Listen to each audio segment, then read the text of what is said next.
10 વર્ષની છોકરી વાળ ખાતી હતી। તેના પેટમાંથી 50 સેન્ટીમીટર જેટલો વાળનો ગોટો નીકળ્યો છે। આ એક પ્રકારની બીમારી છે અને તેને ટ્રાઇકોફેગિયા કહેવાય છે। આ બીમારી હોય તે માણસને પોતાના વાળ ખાવાની આદત હોય છે। આવી વાળ ખાવાની આદત મુંબઈની 10 વર્ષની બાળકીને હતી। થોડા દિવસથી તેને પેટમાં દુખાવો હતો અને તેને અકળામણ પણ રહેતી હતી।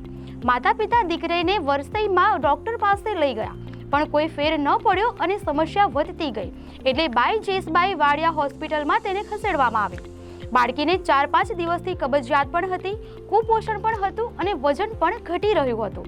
તેનું અલ્ટ્રાસાઉન્ડ સ્કેન કરવામાં આવ્યું ત્યારે ખબર પડી કે બાળકીને ટ્રાઇકોફેગિયા છે। ત્યારબાદ ઓપરેશન કરીને તેના પેટમાંથી 50 સેન્ટીમીટર લાંબો વાળનો ગોળો કાઢી લેવામાં આવ્યો હતો।